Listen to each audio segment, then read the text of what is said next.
El 15 de junio de 1808 fue cuando las tropas francesas realizan el primer ataque sobre la ciudad de Zaragoza. A partir de ahí, 7 meses de una lucha distinta, ¿no? De una lucha protagonizada no por grandes ejércitos, en este caso en un bando sí, el francés, pero por ciudadanos, por zaragozanos en suma de todas las edades. Esa probablemente sería la sorpresa mayor que la gente podría llevarse al acercarse a esto, es el ver que no hay eso, que la figura del general Palafox y tal, pues sí, son militares, evidentemente, algunos, pero realmente la respuesta fue absolutamente popular, fue la gente de Zaragoza que una vez más dijo, esto por aquí no pasa, esto no se va a consentir. Te voy a decir una cosa curiosa que creo que es interesante que la gente lo sepa, y es que en realidad fueron 2 los sitios, pero no es que fueran 2 en el tiempo, fueron 2 muy diferentes planteados, muy diferentes. El primero era venían con tropas muy ligeras, pensaban que no iba a haber resistencia, venían tropas de caballería y querían entrar. Fíjate un detalle.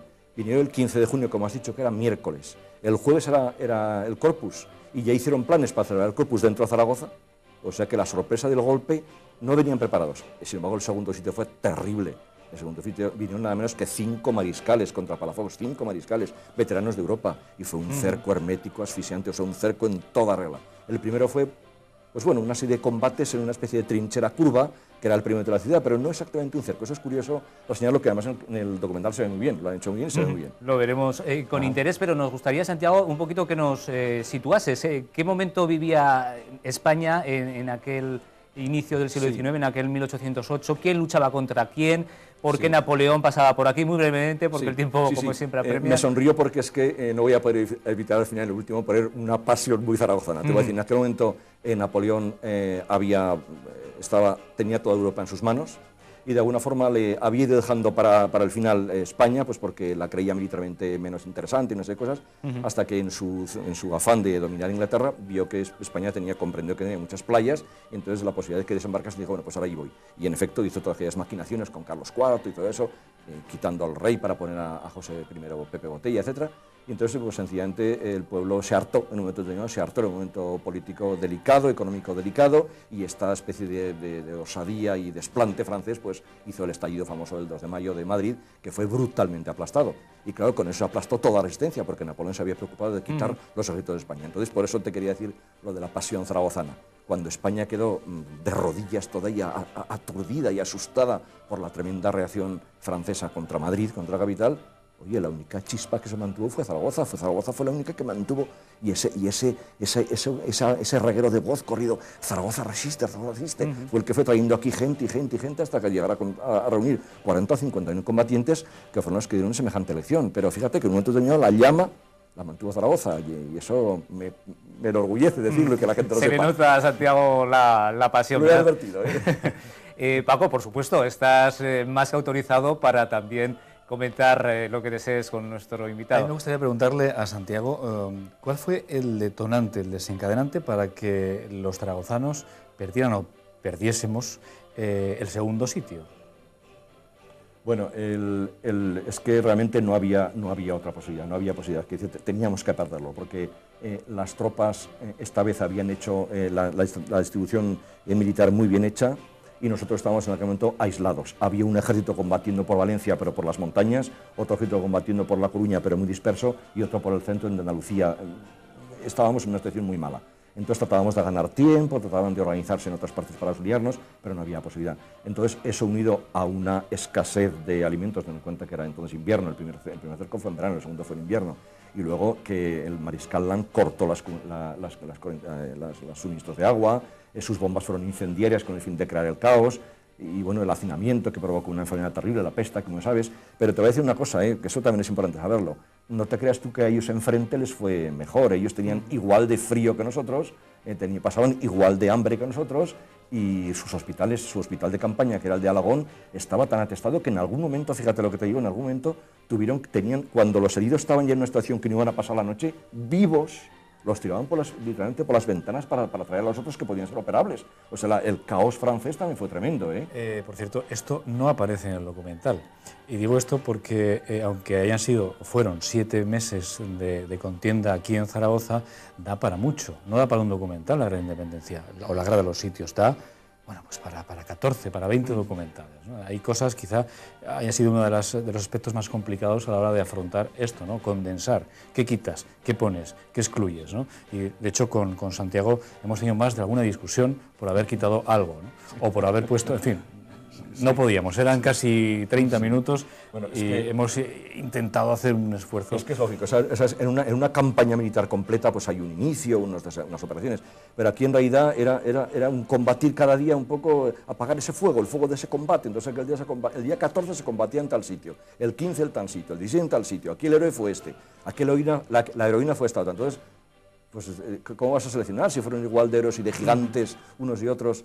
Entonces sí, había que buscar, pues eso, el que tenía apoyo visual, el que no tenía apoyo visual, en fin, esas peleas que dice, siempre cariñosas, ¿verdad? Por tanto, Paco, una de las grandes complicaciones, condensar, también me imagino que recrear aspectos históricos que ya han pasado, pero también hay lugares en Zaragoza que recrean de alguna manera los sitios o que fueron escenario de los sitios de Zaragoza. ¿Nos puedes enumerar algunos? ¿Cuáles vamos a ver en el documental? Sí, hemos intentado plasmar aquellos sitios que todavía hoy se pueden ver con aquellos sitios que no se pueden ver. Los que no se pueden ver los hemos intentado plasmar pues con todas las fotografías, dibujos, cartulinas que hay en muchísimos libros publicados, ¿no? Recientemente la Fundación 2008 ha publicado un par de ellos, ¿no? Entonces, hemos hecho también un ejercicio de comparación, porque hay, por ejemplo, la calle del heroísmo, hay muchísimas calles que sus nombres nos evocan a los sitios. La calle del heroísmo la hemos cogido tal y como está hoy y tal y como estaba, no en 1800, pero casi, en una postal muy antigua que hemos recuperado. Por ejemplo, bueno, la Puerta del Carmen está ahí, ¿no? Hay todavía señales de la metralla en distintos puntos de la ciudad de Zaragoza, por ejemplo, en la parte trasera de la fachada del Pilar, por ejemplo, ¿no? Entonces, hemos intentado recordarle a los zaragozanos que esos huecos o que esos defectos que parece que puede tener la fachada del Pilar, por ejemplo, pues están ahí, pero no porque el Pilar sea viejo y se esté cayendo, ¿no? Sino porque anteriormente hubo una guerra, ¿no? Es decir, aspectos que a las generaciones jóvenes... ¿Sabes una cosa que han conseguido muy bien, que me parece formidable? Es esos mapas que aparecen con lo que era entonces el perímetro de la ciudad, que es casualmente el mismo que ahora podemos señalar desde la puerta de la Plaza de Europa, siguiendo por Paseo Pamplona, Paseo María Agustín I, Paseo Pamplona, Constitución y todo eso, ese mismo círculo. Entonces lo han hecho muy bien, y las flechas, por ejemplo, de ataque cuando indican la mayor presión por un sitio o por otro, eso es francamente clarificador, Era otro de los problemas que tuvimos a la hora de enfrentarnos a esos 7 meses de guerra aquí, ¿no? Es decir, cómo hacerlo entendible y de una forma didáctica y además de una forma cronológica para no perdernos. Nos hemos centrado más que en las pequeñas batallitas, que también las contamos, batallitas pequeñas de forma cariñosa porque hubo mucho sufrimiento, nos hemos centrado precisamente en eso, en contarles también cuáles fueron los pasos de forma cronológica, ¿no? La estrategia del ejército francés, gracias por supuesto con la colaboración no solamente de Santiago sino de otros expertos que en un instante vamos a ver.